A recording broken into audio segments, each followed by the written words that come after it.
বাংলাদেশ টি-20-তে যেমন টেনে টুনে 150-র কাছে গিয়ে আটকে যায়, ওর বেশি করতে পারে না। টেস্টেও বাংলাদেশের বর্তমান অবস্থা, বাংলাদেশ 200 করতে পারে না।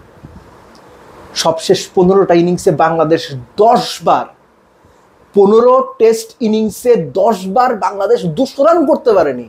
একটা দলের ব্যাটিং কতটুকু খারাপ, কতটুকু ভঙ্গুর, কতটুকু বাজে হলে এই ঘটনা ঘটতে পারে।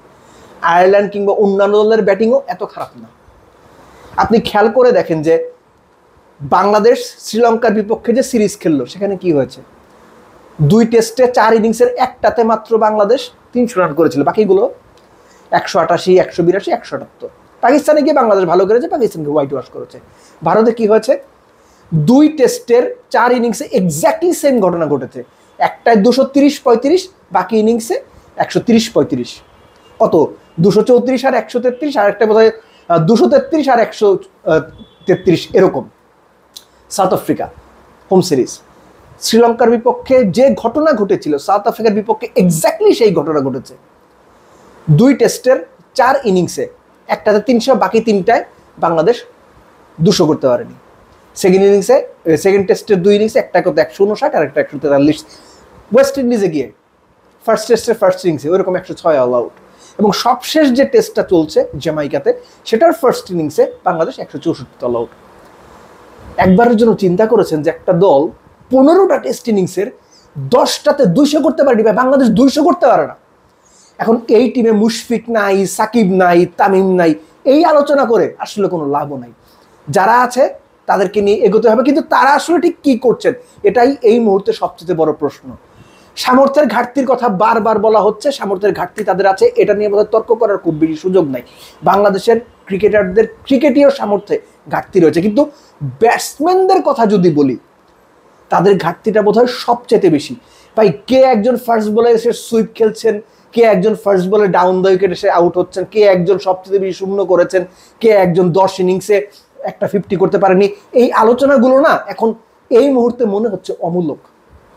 অমূলক আমি এই জন্য বলছি যে একটা দল ভাই 200 করতে পারে না, সেখানে কে কি শট খেলছে, কার কি টেকনিকে সমস্যা হচ্ছে, কার ব্যাকলিফট ঠিক হচ্ছে না, কার মাথা ঝুঁকে পড়ছে শট খেলার সময়, এই আলোচনাগুলো নিষ্প্রয়োজন। কেননা যখন একটা দল টিম ওয়াইজ 15 টেস্ট ইনিংসের 10টাতে 200 করতে পারে না, তখন তাদের সাইকোলজিক্যাল ব্যাপারগুলো নিয়ে সবচেয়ে বেশি আলোচনা করা হওয়া উচিত, যে ভাই এরা কি মেন্টালি টেস্ট ক্রিকেটটা খেলার জন্য প্রস্তুত কিনা, কিংবা এদের মানসিকতা টেস্ট ক্রিকেটের সঙ্গে সামঞ্জস্যপূর্ণ কিনা। বাংলাদেশ ওয়েস্ট ইন্ডিজে হোয়াইট ওয়াশ হবে নাকি কি হবে সেটা আমরা জানি না, কিন্তু এই যে একটা দল সবশেষ 15 টেস্টের 10 ইনিংসে 200 রান করতে পারলো না, 10টা ইনিংসে তারা 200 রান করতে পারেনি, এই চিত্র ভয়াবহ। এবং এটা কিন্তু বর্তমানের চিত্র না, একটা বাংলাদেশ ক্রিকেটের ব্যাটিং ওয়াইজ সামগ্রিক চিত্র। একটা দল 2 যুগ বা 24 বছর ধরে টেস্ট ক্রিকেট খেলছে, সেই দলটা সবশেষ 15 ইনিংসে টেস্ট ইনিংসে 10টাতে 200 করতে পারবে না, এটা হইতে পারে না। এখন ক্রিকেট বোর্ডে অনেক রকম পরিবর্তন হয়েছে। আপনারা কোচের বিদায় চেয়েছেন, কোচ বিদায় হয়েছে, নান্নুর বিদায় চেয়েছেন, নান্নু বিদায় হয়েছে, নতুন নান্নু এসেছেন, নতুন হাতুরু সিং এসেছেন, বাংলাদেশ টিম কিন্তু বদলায় নাই। সো এটা বারবার বলার চেষ্টা করেছি যে আপনি কোচ বদলান, নির্বাচক বদলান, কিচ্ছু দেয় আসে না, কোনো কিছু বদলাবে না। 2টা জিনিস যদি না বদলায়, এক, বাংলাদেশের ক্রিকেট সিস্টেম বা ক্রিকেট কাঠামো বা ক্রিকেট অ্যাডমিনিস্ট্রেশনের ক্রিকেট রান করার যে পদ্ধতি, সেটা যদি না বদলায়, বাংলাদেশ ক্রিকেট বদলাবে না বা পারফরমেন্সে তার প্রতিফলন আমরা দেখবো না।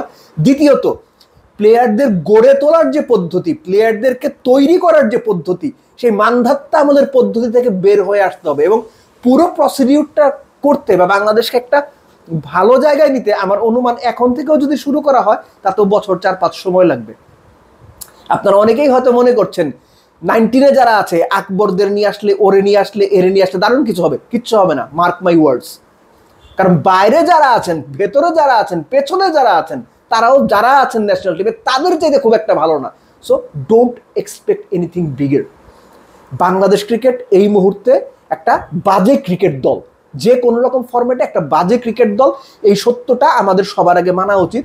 এবং এই বাজে জায়গাটা যদি আমরা আরো স্পেসিফিক করে নিয়ে আসি, ব্যাটিং ইউনিট ওয়াইজ বাংলাদেশ যে কোনো রকম ফরম্যাটে, 3 ফরম্যাটের ব্যাটিং যদি করে, 10 ইনিংসের 6টাতে খুব খারাপ ব্যাটিং করবে, এটা মেনে নিয়েই আপনি খেলা দেখেন, খেলা নিয়ে কথা বলেন বা খেলার আলোচনা শুনেন। কেননা ঠিক এই মুহূর্তে বাংলাদেশের ব্যাটিং লাইন আপ যেভাবে পারফর্ম করছে, এর চাইতে বাজে আর খুব বেশি হওয়ার সুযোগ নাই।